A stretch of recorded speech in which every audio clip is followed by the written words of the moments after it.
शुक्रान या रब्बी शुक्रान हदैत क़ल्बी। अस्सलाम वालेकुम रहमतुल्लाहि बरकातहू। जी दोस्तों, मैं एक मोमिन, एक मुसलमान, एक कौम का हमदर्द, एक सच्चा भारतीय, एक सच्चा नागरिक होने के नाते हिंदुस्तान का मैं लोगों से, सेक्युलर माइंड रखने वाली जनता से, और खासकर एक तबका जो धर्म के आधार पर वोट करती है, मुसलमान धर्म में अपना विश्वास रखने वाले और लोगों से अपील करना चाहता हूं कि ये हैदराबाद की जो एक पार्टी है जिसे AIMIM कहा जाता है, जिसका फुल फॉर्म हम इस तरीके से बताते हैं लोगों को, ऑल इंडिया मजलिस इंडियन मुनाफिकीन, ऑल इंडिया मजलिस इंडियन मुनाफिकीन, ऑल इंडिया मजलिसे इंडियन मुनाफिकीन कहते हैं। इसका जो सरगना है एमआईएम का सूदी मुल्ला, जिस तरीके से भारत में मुस्लिम रूप धारण किए हुए मुसलमानों ने तरह तरह आजकल हज हाउस इन्वेस्टमेंट के नाम पर लोगों को लूट रहे हैं, इसी तरीके से एमआईएम का सूदी मुल्ला राजनीति के रूप में जो है लोगों को नुकसान पहुंचा रहा है, राजनीतिक तौर पर, कूटनीतिक तौर पर, और उसके बाद में सोशल एतबार से मुसलमानों को नुकसान पहुंचाता है। इसका सबसे बड़ा सबूत है कि यह एमआईएम का सूदी मुल्ला संसद में बैठकर कुरानी आयतें सुनाता है, टोपी दाढ़ी रख करके मुसलमान मुल्ला, ये मुस्लिम रूपी मुल्ला लोगों को बेवकूफ बना रहा है, क्योंकि ये कुरान की आयतें सुनाता है संसद में बैठकर, लेकिन संसद के बाहर जैसे ही निकलता है हैदराबाद में खुलेआम सूदी अड्डे चला रहा है। कई सारे शराबी माफियाओं के साथ इसके साठगांठ हैं, कई सारे वहां पर जमीनी माफिया, भू माफियाओं के साथ इसके साठगांठ हैं जो है।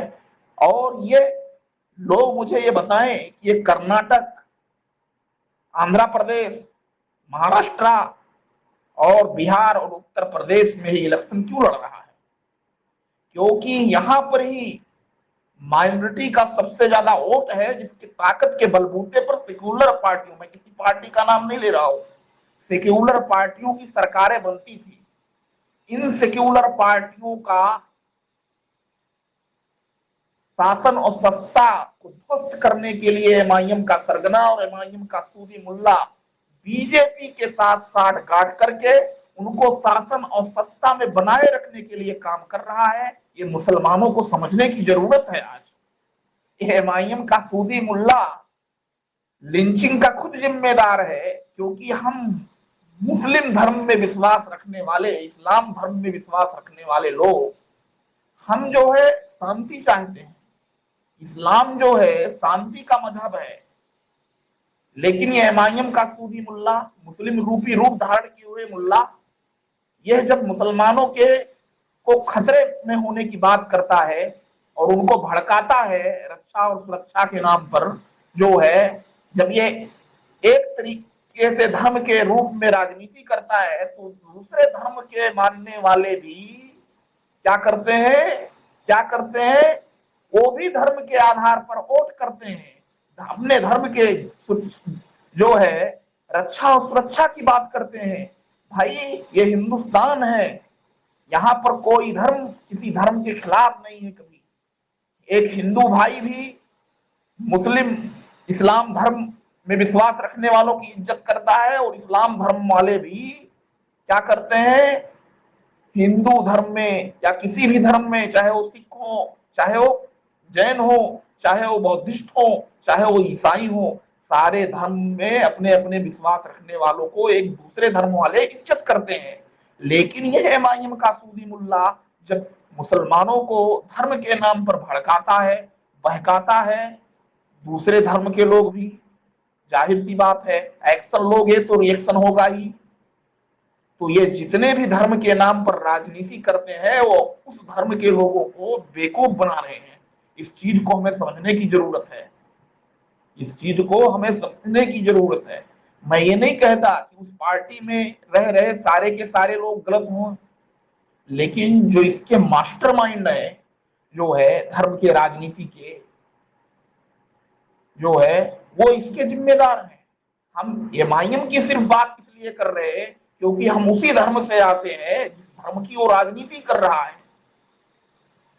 हम दूसरे धर्म की राजनीति करने वालों के भी विरोध में खड़े हैं, लेकिन हम उस धर्म से आते नहीं, उनको वोट नहीं करते तो ज्यादा कुछ बोल भी नहीं सकते। लेकिन हम जिस धर्म से आते हैं उसी धर्म के लोगों को ये बेवकूफ बना रहा है एमआईएम का सूदी मुल्ला। अभी मैंने जस्ट देखा कि ये चांदेवली विधानसभा में जो है शायद कुछ दिन पहले ही, क्योंकि सोशल मीडिया पर 10-15 मिनट पहले आया है, एक भाषण दे रहा है जिसमें लोगों को बहका और फुसला रहा है। ये बताए मुझे कोई अकलमंद बंदा बताए कि ये महाराष्ट्र, कर्नाटक, आंध्र प्रदेश, बिहार, उत्तर प्रदेश में ही क्यों शासन करना चाह रहा है। 35 सालों में इतने 9 सीटों से घटकर 7 सीट में आ गया तेलंगाना में। 35 सालों में कुछ उखाड़ नहीं पाया सूदी अड्डे चलाने के अलावा जो है, तो अभी ये क्या उखाड़ लेगा सिर्फ वोट काटने के अलावा। और उसके बाद में जो इंसानियत के विरोधी हैं, जो धर्म के विरोधी हैं, उनको शासन सत्ता में बनाए रखने के लिए जो है ये हथकंडे बना रहा है। तो इससे आगाह होने की जरूरत है। और यह ब्लैक मेलिंग का भी काम किया है, जिस तरीके से लोग इसको उछाल रहे हैं कि एमआईएम का सूदी मुल्ला एक बड़ी कंपनी के खिलाफ 2012 में एफआईआर करवा के उसके उल्टे सीधे केसों में उलझा दिया है, कोर्ट कचहरियों के चक्कर में उलझा दिया है। एक बड़े पैमाने पर लोग इल्जाम लगा रहे हैं और उस मामले में चुप्पी साधा हुआ है हैदराबाद का सूदी मुल्ला। तो ये मुसलमानों के लिए गंभीर मसला है और इस पे विचार विमर्श करने की जरूरत है दोस्तों।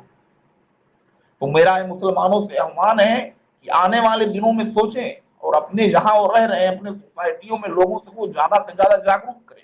और इसमें कई सारे पार्टियों के लोगों का आधिकारिक बयान भी आ चुका है, जैसे कांग्रेस के जो है कोई माइनॉरिटी अध्यक्ष या सेक्रेटरी है तमिलनाडु के, और ये वहां पर भी जाके लोगों को बहलाने और फुसलाने का काम कर रहा था, धर्म के आधार पर लोगों को भड़काने की कोशिश कर रहा था एमआईएम का सूदी मुल्ला।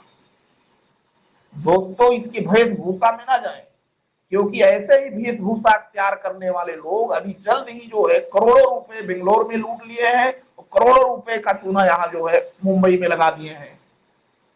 तो मैं ऐसे में कहना चाहता हूं जो है कि ऐसे शेरवानी और टोपी रखाए हुए और दाढ़ी रखे हुए मुस्लिम रूपी मुल्लों के जो है उसमें जो है बहकावे में ना आए आप। ये बार बार मैं इसलिए कह रहा हूं क्योंकि हमारे सोसाइटी में इस्लाम के नाम पर बहुत सारे लोग जो है मुस्लिमों का एक रूप धारण करके, एक दिखावटी रूप, एक रूप बना करके जो है वो इस तरीके का जो है लूट का अड्डा खोल रखे हैं, लोगों को बर्बाद करने का अड्डा खोल रखे हैं जो है। तो इस चीज को समझने की जरूरत है। क्या आप पूछ सकते हो कि एमआईएम का सूदी मुल्ला जो कुरान की आयतों का पालन करने के लिए संसद में बैठकर बोलता है, धर्म के नाम पर लोगों को बहकाता है, भावनाओं के साथ खेलता है, वो सूद के अड्डे क्यों खोल रखा है तेलंगाना में? सूद कहाँ जायज है इस्लाम में? क्या सूद के जरिए जो है मुसलमानों का ये उत्थान करेगा? तो ये समझने की जरूरत है दोस्तों। चलिए अस्सलाम वालेकुम, बात लंबी हो गई।